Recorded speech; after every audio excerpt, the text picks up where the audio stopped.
Bill 60 has just been signed in by the government. A few changes that are going to affect landlords and tenants. And there's a lot already of information that's sort of not accurate, over-exaggerated, very dramatic. So let me explain what it is and how it affects the rental market based on 4 main bullet points. The first change is shorter termination period for rental arrears. So let's start. Rental arrears means rent is not paid. So if a landlord does not receive rent on the date they're supposed to, and the tenant has not paid rent on the day they're supposed to, the landlord can provide a notice to that tenant, which provides a termination period saying, I want you to leave the property by this date if rent is not paid. Now, before, that was 14 days. Now it'll be 7 days. They can do that as a minimum. With that being said, specifically on the paperwork, so this is the N4, this is the form that they're talking about. It notes specifically, if you agree or disagree, you do not have to leave the property. You do not have to move out. You are entitled to a day at the board. However, if you agree, then pay your landlord by the 7-day period. Okay, they aren't under obligation to wait 14 days anymore. If you disagree, you do not have to move, and you get to explain your reasoning at the tribunal. So that's important to know, that it doesn't mean you're evicted as of that date. It just means that they can start providing the proper paperwork to get a date at the tribunal for rental in arrears, and just solely for that reason, which is a very important one, right? It's a business. If you do decide to move out by that date, the landlord cannot take you to the LTB. You can't go to the tribunal. They can only take it to small claims court to try and get rent back. So that's all that says. That's all the changes. Instead of 14 days, it's now 7. All the reasons are still the same. It's just a shorter period to start that process. So that's the first major change. The next one is for appeals. So for example, when you went to the tribunal for this reason, either party may have lost. This allows you to appeal instead of 30 days in 15 days. What it does is it shortens the cycles. So you gotta remember, rent is paid on a monthly basis every 30 days. So when you're allowing a 30-day period, you're essentially allowing another rent cycle to occur where non-payment of arrears can continue.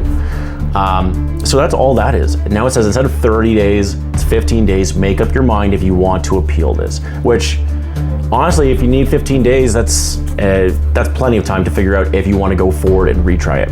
Next one is restrictions on what you bring up during a hearing. So landlords and tenants, and when they come into these scenarios, they tend to throw mud at each other for everything.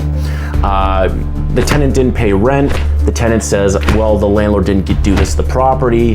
This was broken down. This was in disrepair. They're saying you can no longer bring that up, or you may not be able to bring that up unless you provide ample notice and pay half of what is owed. So again, that's only to this end tenancy agreement, right? When you owe rent, when that's brought up, you cannot be using that as a reason unless you've paid half of what is owed. Now, you might say, well, why do the landlords get the benefit of that? Because they don't want you to create your own version of justice. There is an application for tenants to do at any point, which goes over exactly this, but you have to pay your rent while you go through that process. So this right here is called a T6. If you're a tenant and you feel your landlord is not done some maintenance, or there's some disrepair on the property, you can fill in this form at any time and submit it to the board and also get compensation. So first thing you do is, on this page, it just goes over the details. Whatever it is that the landlord has not done, you're allowed to put in this box here. Then it offers you 6 versions of different remedies. What do you want to have done from this? The first one is the landlord must pay you a certain amount. The next one is that the landlord must pay you for cost to damaged property. Because they did not maintain the rental property. The third one is, I have had out-of-pocket expenses due to repair or maintenance on the property, the landlord should compensate me for.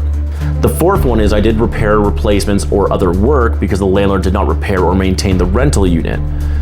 I want the board to authorize the work I did, the tenant did, to be compensated by the landlord. Number 5, I want the board to allow me to do repairs or replacements on the property and the landlord to pay me. So one is that it had already occurred, one is you're looking for it to occur, and the last one is I want the board to order the landlord to do these repairs or other work that is necessary. And in each one of these, you can write down exactly what it is, how much, and provide it to the board. You cannot withhold rent as a you did this, I did that, which is fair. If we want our justice based on, something's not done, we cannot determine, well, we're gonna hold this back. And lastly, an alteration, which actually this came in not too long ago, where if a landlord wants to take back their property for personal use, and they do, right? You buy a property, later you might move into it, family member moves into it, whatever it is, the landlord would have to give you 60 days notice on this form right here. This is called an N12.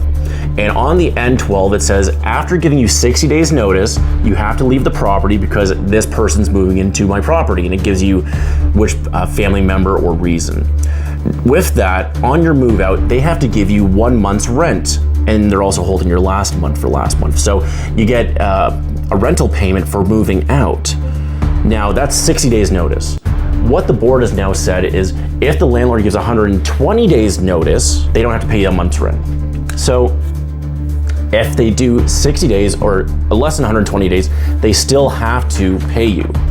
If it's 4 months or more, they do not. So it's not that they've taken this away, they're just saying if they give you ample opportunity, ample time to find new housing, then they do not have to pay you a month to leave their property. So let's just summarize what these forms are.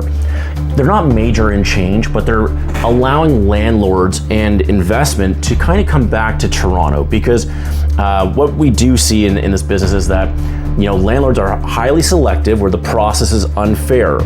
However, once they're in, the rules kind of slant greatly towards the tenant side. And when you find things like, someone doesn't pay rent and they're allowed to live there for 9 months, you go to the board, you finally get an eviction, and then you're not going to collect any money from them. That's a very bad way to encourage investment for landlords. And frankly, if you look at the real estate market that we're experiencing now, a lot of it is because there's lack of investment opportunities. The rents are not in proportion to what today's price, interest rate, maintenance, mortgage, and property taxes. So we need to encourage investment to come back, because if investment comes back, it builds more inventory for people who want to live there, like tenants. So with that being said, ask any questions you want about Bill C-60. We're going to try and keep up to date with what's going on here, and love to hear why you think these are terrible or these are really good ideas.